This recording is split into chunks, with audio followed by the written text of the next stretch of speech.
Thierry Philippona, bonjour. Bonjour. Vous êtes directeur de l'Institut Friedland et vous venez nous parler aujourd'hui des impacts économiques de l'intelligence artificielle. Alors première question, si on prend la productivité et la croissance, quels sont les impacts de l'intelligence artificielle sur ces deux points? Alors tout d'abord, il va falloir distinguer si on veut faire une analyse qualitative ou quantitative. Autant il me semble très difficile de faire une analyse quantitative pour la simple raison que les conditions de ce dont on parle ne sont pas stabilisées. Donc quantifier, c'est quelque chose de quasiment impossible. Autant il est possible d'analyser d'un point de vue qualitatif. Alors d'un point de vue qualitatif, ce que l'on entend généralement, c'est que l'intelligence artificielle va avoir un impact à la hausse sur la productivité des facteurs et donc sur la croissance économique. Que peut-on penser de cette, pensée dominante sur ce sujet ? La première chose, c'est que l'on est confronté depuis plusieurs dizaines d'années déjà à ce que l'on appelle le paradoxe de Solow, à savoir que l'informatisation de la société, la digitalisation de l'économie a eu un impact faible, voire nul, sur l'augmentation de la productivité. Voilà. On constate une stagnation de la croissance de la productivité malgré tous ces phénomènes de digitalisation et d'informatisation. Est-ce que l'intelligence artificielle changera ça? Oui, non, rien n'est moins sûr.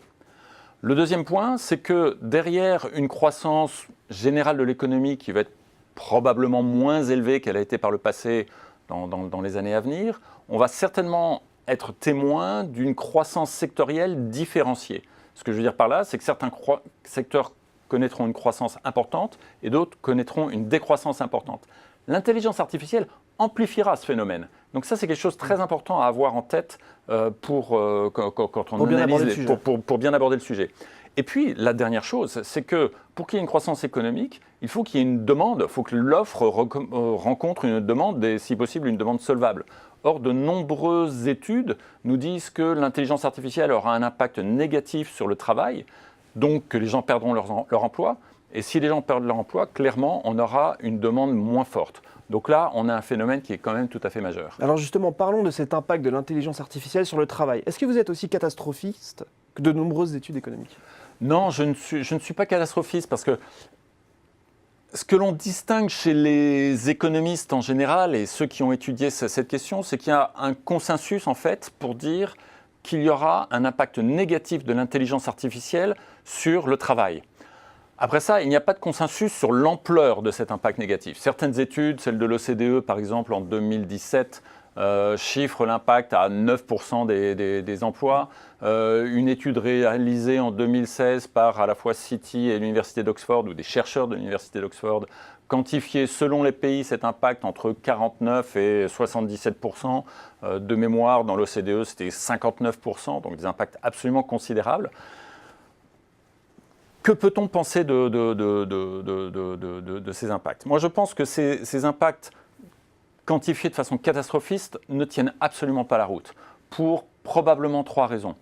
La première raison, c'est que si on avait vraiment, je parle au conditionnel, un impact aussi fort sur le travail, eh bien, comme je l'évoquais tout à l'heure, l'impact sur la demande serait considérable. On aurait un effondrement de la demande, donc un effondrement de l'activité, et c'est tout le système économique qui s'effondrerait. Donc là, il y a quelque chose qui tient pour moi de l'impossibilité, j'ai presque envie de dire presque mécanique. La deuxième chose, c'est qu'un impact compris entre 50 et 75% sur le travail créerait des conditions sociales et politiques absolument intenables qu'aucun d'entre nous n'est capable d'évaluer aujourd'hui et qui aurait en effet rétroactif un impact sur l'activité économique. Et puis la dernière chose, c'est que d'un point de vue humain, ce dont on serait en train de parler, ça serait d'une société où l'être humain ne travaillerait plus. Et là, on touche à quelque chose qui est tellement énorme qu'il faut clairement, enfin c'est un cas d'espèce, ou une illustration parfaite du fait que les économistes doivent travailler avec les autres sciences sociales pour essayer d'évaluer cet impact. Mais en tout état de cause, l'économiste ne peut pas raisonner en cercle fermé en disant « Ah, les 3/4 des emplois disparaîtront ». Alors juste pour résumer, pour bien comprendre vos conclusions, quelles sont-elles? Mes conclusions, en fait, elles sont d'abord de dire que les 2 scénarios dominants d'un âge d'or de la croissance ou de la fin du travail ne sont pas plausibles et au passage qu'ils sont mutuellement incompatibles. On ne peut pas prévoir une croissance forte et une fin du travail, ça ne tient pas la route.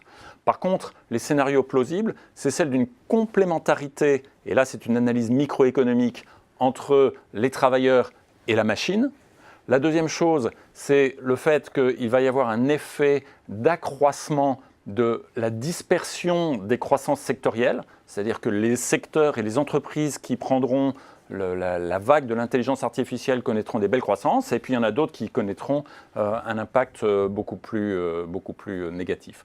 Donc voilà, si on parle complémentarité et dispersion des croissances, on a un scénario où il va clairement y avoir un renouvellement de la structure microéconomique de l'économie, de nos sociétés, mais pas des impacts macroéconomiques si fondamentaux que ça. Eh bien, un grand merci Thierry Philippona pour cet éclairage économique sur l'intelligence artificielle. Merci à vous. Merci à vous.